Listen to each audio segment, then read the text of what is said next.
She did not break herself. She did not make herself anxious. She did not choose to flinch every time you reach for your phone. You broke something in her, and today we are going to talk about exactly what betrayal trauma does to a wife and what real healing actually requires. And if you are a wife who has experienced betrayal, whether it's emotional, physical, or sexual, and you feel like something inside you permanently shift after it happened, this video is going to give you language for what you're carrying. This is a safe space. We're not bashing men. We are not putting you down.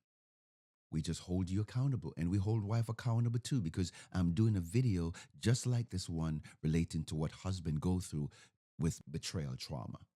And if you are a husband who broke your wife trust through pornography, an affair, emotional betrayal, or deception, I need you to stay and hear this. Because what I am about to share is what you need to understand before your marriage can truly heal, if it will recover. Because I got to tell you, some marriage won't recover from adultery. It just won't. And that is the fact. I have faith. I believe it can. But let's be real about it. Anyway, let's have this conversation. And before we go further, if this is already hitting home, I would like you to hit that like button. I would like you to help this be pushed out to more people who need to hear this message. So, number one, what betrayal trauma really is. What is it? Let me define it very clearly and simply. Betrayal trauma is not just sadness. It is not just anger. It is a specific kind of psychological and emotional wound that happens when someone who was supposed to hold you, someone that's supposed to create a safe space for you, like your covenant partner, or your family. It could be a great friend. It could be anyone, siblings. But that person become the source of your pain, the source of your trauma. And when a wife discovers betrayal, her entire nervous system shifts. It does. She was designed by God to bond deeply with her husband. In Genesis chapter 2 and verse 23, it says that when Adam saw Eve for the first time, when God presented the woman to the man that came out of him, remember that God put the man to sleep. He took a rib from the man, he created the woman, and then he presented the woman to the man. When Adam opened his eyes and saw this beautiful, amazing, gorgeous, attractive Eve, he looked at her and said, "You are bone of my bone. You are flesh of my flesh. I will call you woman because you came out of me." That is the depth of covenant connection that God designed between a husband and a wife. Therefore shall a man leave his father and his mother and cleave to his wife, and the two shall become one. The two becoming one. It's a bond. It is a fusing. It is a connection. It is a synchronizing. It's not simple. That bond is broken by betrayal. It does not just hurt her emotionally, my friends. It actually deregulates her entire system. It's like you disconnecting the computer hard drive from all the applications that it needs in order for it to run and function properly. And this is why the C in our grace framework is critical. It's about connecting deeply. But it's impossible for a wife to connect with a husband deeply when he is the source of her pain. Because the person who hurt you can't heal you. The environment that hurt you cannot sustain you unless that environment change. I'm going to take my time. Because the connection that God designed for marriage, it is not casual. It's spiritual, it's emotional, it's relational, it's intimacy, it's vulnerability. And vulnerability and intimacy, they live in the same house. They share the same room. They live in the same space. You cannot have one without the other. They're all woven together on the deepest level. That is the reason why when it's violated, the damage runs so deep. God Almighty, are you all listening? Do you all know what you're doing? Point number two, the 5 ways trauma shows up in your wife's life, in her life. I'm going to talk about that. 5 ways. Let's name these because when you can name what's happening, you can stop thinking you are losing your mind. Number one, we're talking about the hypervigilance. Hypervigilance. You're zoning in, man. Because listen, after betrayal, her brain is on constant alert. I mean, she's constant alert. She's watching, she's checking, she's listening for voice tone and your posture, your attitude. She's micromanaging everything, not because she wants to. She is reading your body language. She notices when you hesitate before you answer the phone. When you turn the phone upside down because you don't want her to see what's on it. This is not being paranoid. This is not her being petty. This is not her just acting up. This is her nervous system doing exactly what it was designed to do, protecting her from being blindsided again. So, hear me. If you are a husband watching this, when she speak or when she asks, "Where are you? Why are you late? Who texted you?" She's not trying to control. That's the furthest thing from her mind. She's trying to feel safe in a space where she was most vulnerable. She's trying to navigate to a place where she can feel love again. Number two, let's talk about it. The intrusive thoughts and questions. She replays it in her mind. She starts to see images. She cannot unsee what she sees. Or she hears things. She hears things that she cannot unhear. She asks the same question repeatedly, not because she forget the answer, but because her mind is trying to create the coherent story out of something that does not make sense anymore. I've seen it. This can feel exhausting for the both of you. Oh, there she goes again. Especially if you have 3, 4, 5 good days or maybe 2 weeks of, trying to figure things out and, you think she's over it and all of a sudden she just get triggered just like that. She see a movie and bam, all those 3 weeks of positivity gone. Straight down the toilet. Flush. She can't think no more. But I want you to hear me. She is not holding on to it because she wants to. No, that's not what she's doing. She cannot let go of something her mind has not yet processed. And that's why when she asks questions and you deflect or you say, "Oh, but I say I'm sorry, I thought we passed that." Are you kidding me? You better pull up your big boy drawers and you better take it like a man. Ain't over yet, my friend. You don't determine when she get over it. Your job is to help to walk her through it if you're serious about your marriage surviving. Point number 3 in naming these issues, right? Emotional shutdown and numbness. Some wives cry, some go through complete quietness. That quietness is not peace, my friend. That numbness is not forgiveness. That is her nervous system being overwhelmed and shut down to protect itself. She isolate herself. She go into the shower and she take warm bath and she cry into the shower.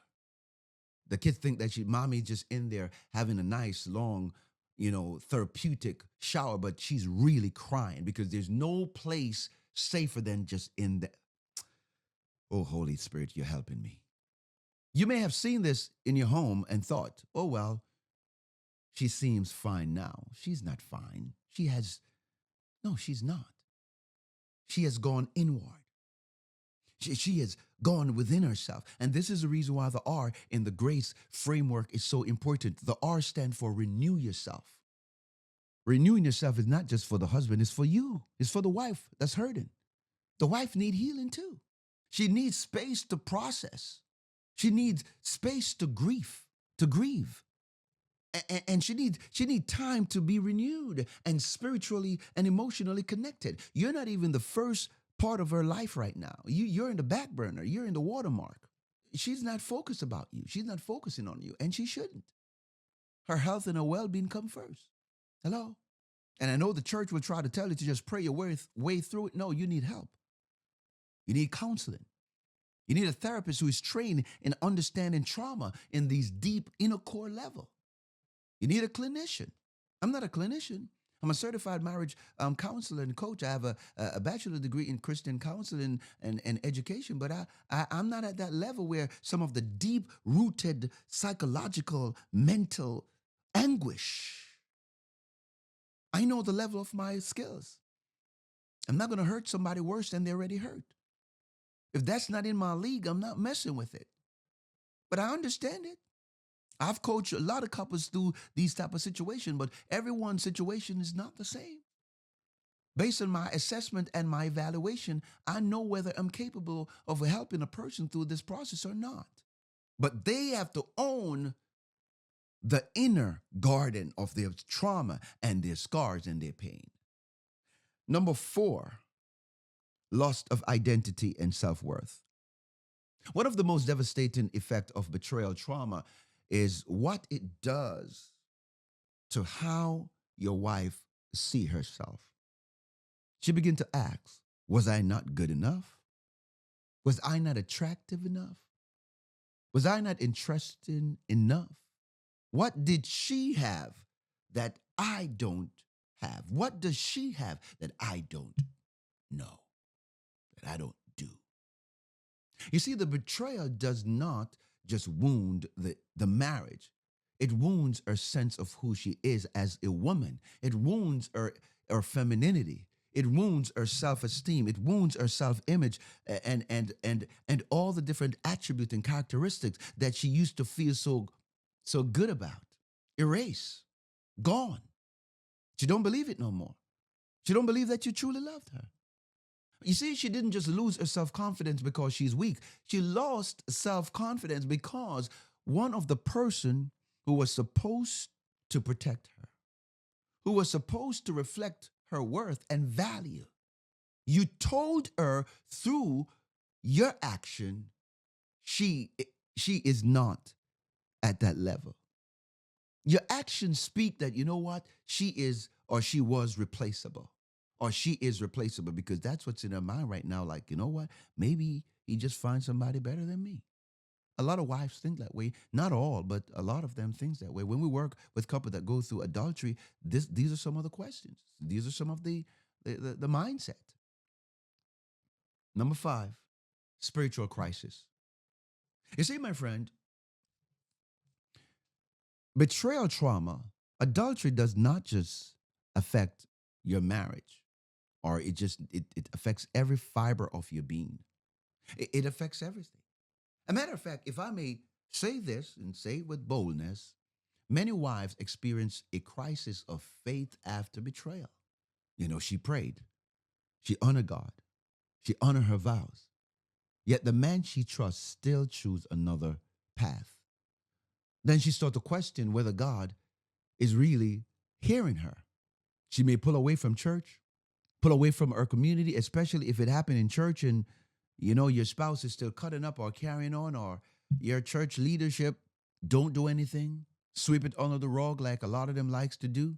But I like to dig up the rug. That's what I'm here for. Or over here, North Ears are broken. We dig up the rugs, man. We throw it out. We expose it. And this is where the G, God first, comes in, because regardless of what you're doing, you have to truly anchor yourself in God. The enemy wants you to use the wound to separate yourself, right, from God. But God wants you to use this to draw closer to him. And this is why rebuilding our spiritual foundation is not optional in the healing process. This is key. The vertical relationship, God to man, man to God relationship, it is the most important relationship. The horizontal relationship can stay till later. That can stay till later. And that's what I teach. Your focus is not right now on your husband. Your focus is now on you healing, you getting better, your relationship with God. That's the key focus right now. So now, this is the key point number 3. What husband must understand. Brothers, I need to speak to you directly. If your wife is going through, I want you to hear me. Your wife is not dramatic. She is not bitter. She's not punishing you. She is wounded. She is wounded. And she needs you to get the data and get the help that you need to help her to become better. So, number 4, I want to give you some practical step towards healing. Yes. Ah, my Lord. And whether you want to walk with your wife through this or not, your job is to make sure that you're healing yourself so that she can heal.